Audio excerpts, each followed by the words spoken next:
क्रिकेटचा देव अशी ज्याला उपमा दिली जाते त्या विक्रमादित्य सचिन तेंडुलकरचा डीप फेक व्हिडिओमुळे खळबळ माजली आहे। एका गेमिंग ॲपच्या जाहिरातीसाठी बनवलेला व्हिडिओ पोस्ट करत सचिननं नाराजी व्यक्त केली आहे। तो व्हिडिओ खोटा असल्याचं सांगत व्हिडिओ बनवण्याविरोधात कारवाई करण्याची मागणी देखील सचिननं केली आहे। पाहूया सचिनच्या या डीप फेक व्हिडिओविषयीचा हा सविस्तर रिपोर्ट। मास्टर ब्लास्टर ठरला डीप फेकचा बळी। सचिनच्या खोट्या व्हिडिओत साराचा उल्लेख। फेक व्हिडिओ सचिनने केला पोस्ट। क्रिकेट प्रेमींच्या गळ्यातला ताईत असलेल्या सचिनने हा व्हिडिओ पोस्ट केलाय। 80,000 रुपये निकालती है। सचिन स्वतः या तथाकथित गेमिंग ॲपची जाहिरात करताना दिसतोय। या व्हिडिओतला हा चेहरा आणि आवाज जरी सचिनचा वाटत असला तरी व्हिडिओ मात्र सचिनचा नाहीये। ऐकून गोंधळ उडाला असेल, पण हेच सत्य आहे। कोणीतरी खोडसाळपणे तंत्रज्ञानाचा दुरुपयोग करत हा व्हिडिओ तयार केलाय। सचिनच्या लोकप्रियतेचा फायदा उठवत भलतीच जाहिरात करून त्यांच्या चाहत्यांना फसवण्याचा हा प्रयत्न आहे। म्हणूनच सचिनने ही पोस्ट करत हा प्रयत्न हाणून पाडलाय। या व्हिडिओविषयी सचिन नेमकं काय म्हणालाय हे पाहूयात।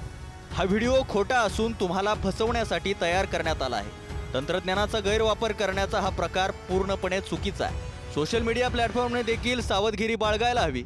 संबंधित व्यक्तीवर लवकरात लवकर कारवाई करावी। या पोस्टमध्ये सचिनने केंद्र सरकारचे माहिती आणि प्रसारण राज्यमंत्री राजीव चंद्रशेखर आणि महाराष्ट्र सायबर पोलिसांना टॅग केलंय। सचिनच्या गेमिंग ॲपच्या जाहिरातीच्या निर्णयाविरोधात काही दिवसांपूर्वी आमदार बच्चू कडू आक्रमक झाले होते। त्यांनी वर्गणीतून जमा होणारी रक्कम सचिनला पाठवण्याचा विचार करत तरुण पिढीला बर्बाद करणाऱ्या गेमच्या जाहिराती न करण्याची विनंती केली होती। गणेश मंडळामध्ये जिथे जिथे प्रहार आणि या विचाराचे समर्थक गणेश मंडळ आहे त्याच्यासमोर सचिन तेंडुलकर दान पेटी ठेवणार आहोत। 10 दिवसात जेवढे पैसे जमा होईल तेवढ्या सगळ्या दानपेट्या घेऊन आम्ही तेंडुलकरांच्या घरी पुन्हा येणार। त्यांनी या जाहिरातीतून बाहेर निघालं पाहिजे, नाहीतर भारतरत्न पद सोडलं पाहिजे। तेंडुलकरजीच्या बद्दल आदरच आहे, परंतु त्यांनी जुगार मग वरली मटक्याची करावं ना। त्यांनी जाहिरात वरली मटक्याची जाहिरात करणं सुरू करावं। क्रिकेट खेळणारे पोरं आता उद्या जुगार खेळायला लागले। उद्या लोक असं म्हणाल हे भारतरत्न नाही जुगार रत्न आहे म्हणून। ऑनलाईन गेम मधून लेख सारा दररोज सुमारे 2.25 लाख कमवते असं या डीप फेक व्हिडिओतला सचिन म्हणतोय।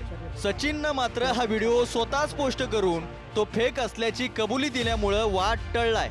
सचिनच्या प्रतिमेला लागणारा धक्काही टळलाय, पण त्यानंच तो पोस्ट केल्यामुळे आता या डीप फेक व्हिडिओची चर्चाही सुरू झाली। तंत्रज्ञानाचा गैरवापर करून काही दिवसांपूर्वी अभिनेत्री रश्मिका मंदानाचा असाच एक डीप फेक व्हिडिओ व्हायरल झाला होता। अनेक सेलिब्रिटी या डीप फेकचा बळी पडताना दिसतायत। एक मशीन लर्निंग किंवा एक कम्प्युटर असतो, तो कुठल्या व्यक्तीला आपल्याला इमिटेट करायचं आहे किंवा कुठल्या व्यक्तीचा चेहरा आपल्याला सुपरइम्पोज करायचा आहे, त्याचे सर्व चेहऱ्याचे फीचर्स सर्व अँगल्सनी किंवा वेबवरती रिलेटेड जितके काही फोटोग्राफ्स असतील, व्हिडिओज असतील, हे सगळे ते मशीन जे आहे हे स्टडी करतं।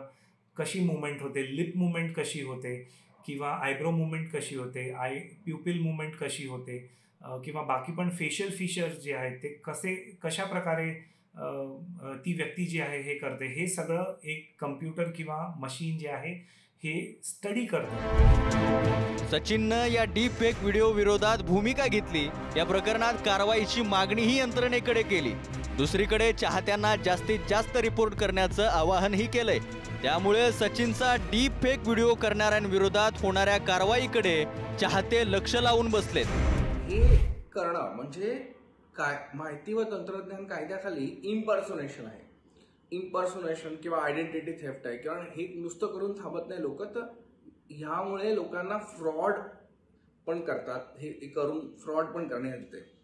हा खूप मोठा प्रॉब्लेम आहे आणि जोपर्यंत भारत सरकार IT रूल्स पटकन बनवत नाही, IT ॲक्ट खाली, तोपर्यंत असे जे गुन्हे आहेत ते वाढू शकतात। या डीप फेकच्या प्रकाराला सचिननं चव्हाट्यावर आणलं खरं, पण असे अनेक डीप फेक व्हिडिओ सोशल मीडियावर व्हायरल होत असतात। या व्हिडिओत दिसणाऱ्या व्यक्तीला सुद्धा त्याची कल्पना नसते, पण तो व्हिडिओ खरा मानून अनेकदा गैरसमज पसरतात।